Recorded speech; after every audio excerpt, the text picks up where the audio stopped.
ભ્રષ્ટાચારની આ ઉધઈ કેવી રીતે આખી સિસ્ટમને ધીમે ધીમે કરીને કોતરી ખાય છે અને દર વખતે સવાલ થાય કે ભ્રષ્ટાચારના ભોરિંગને ક્યારે નાથવામાં આવશે અને એક નવું જ કૌભાંડ દરરોજ સામે આવે છે અને એમાં મનરેગા કૌભાંડ કે એમાં હવે બચુ ખાબડ કે જેઓ મંત્રી છે એમના રાજીનામાની પણ માંગ ઉઠી રહી છે।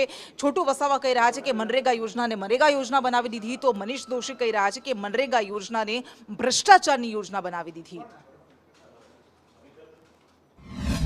જેટલી જગ્યાએ આ નરેગા યોજના ચાલી છે ગુજરાતની અંદર, એ તો ગરીબો માટે મરેગા યોજના બનાવી દીધી છે અને નેતાઓ માટે જીવવા માટેની યોજના બનાવી દીધી છે એવું લાગે છે। તો સરકારે આના પર ધ્યાન આપીને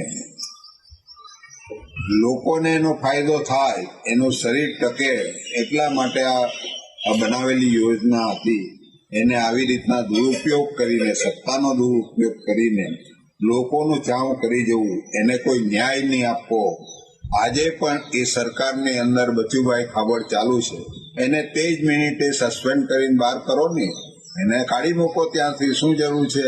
એના છોકરાઓ, એનું આખું સર્કલ આવી ખોટી એજન્સીઓ બનાવીને લોકોના આ બધું લૂંટી લેવું એ કેટલા અંશે વ્યાજબી છે? મંત્રી પુત્રોની એજન્સીઓ બારોબાર કામ કાગળ ઉપર કરવાના અને બારોબાર બિલ વસૂલવાના, અને માત્ર 2 તાલુકાનું 71 કરોડનું કૌભાંડ।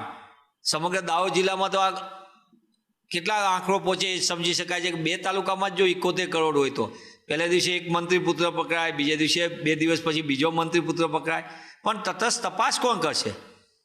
આમાં તો મંત્રી પુત્ર પોતે એની જવાબદારી નીચે જ બધા ખેલ ચાલતા હોય। કોંગ્રેસ પક્ષ તરીકે અમારી માંગ છે કે રાજ્યના મંત્રી બચુભાઈ ખાબડે તાત્કાલિકપણે રાજીનામું આપવું જોઈએ, અને રાજીનામું ન આપે તો રાજ્યના મુખ્યમંત્રીશ્રી જે વારંવાર એમ કે છે કે 0 ટોલરન્સની નીતિ કરપ્શન સામે, તો તમે તમારી સાથે કેબિનેટમાં બેઠનાર મંત્રીનું તો રાજીનામું લ્યો, પહેલાં એમને તો પડતા મૂકો।